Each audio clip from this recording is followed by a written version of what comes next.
की breaking news आपको दें। आईजी इस्लामाबाद तबादला केस के हवाले से इत्तलात आ रही है। आजम सवाती के वकील ने सुप्रीम कोर्ट में अपना जवाब जमा करा दिया है।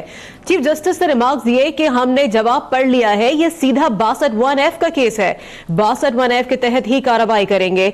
इसी बारे में मजीद तफसीलात लेंगे अब तक न्यूज के नुमाइंदे मुर्तजा राय से। मुर्तजा, मजीद इस समाअत के हवाले से क्या बताएंगे?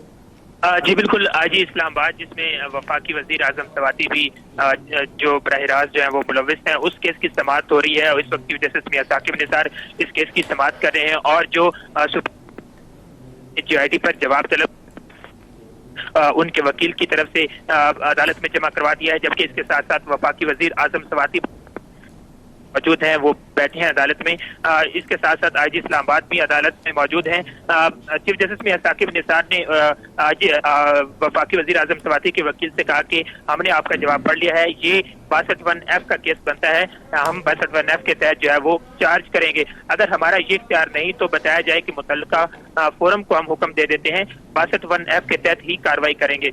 आजम सवाती के वकील अली सफर ने कहा कि अदालत ने 10 सवाल पूछे थे, जिस पर फौरन टोकते हुए चीफ जस्टिस ने कहा कि पहला सवाल ये है कि आप रियाया के साथ आपका ये सलूक है, क्या ऐसे होते हैं हुक्मरान? अगर भैंस खेत में घुस गई तो जो हकीकत में घुसी भी नहीं थी, तो आपने गरीबों को जेल भिजवा दिया, हमने कुछ नहीं सुना, हम 62(1)F के तहत कार्रवाई कर रहे हैं। आईजी इस्लामाबाद को चीफ जस्टिस ने रोस्टम पर बुलाया और उनसे कहा कि आईजी साहब, आपने इस मामले पर क्या कार्रवाई की, क्या ये है इस्लामाबाद की मिसाली पुलिस?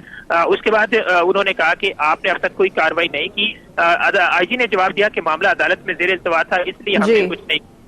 तो उसके बाद इस वक्त जो आजम सवाती के वकील हैं, जो अदालत ने उनसे 10 सवाल पूछे, वो सवालों पे जवाब। बहुत शुक्रिया मुर्तजा अपडेट करने के लिए।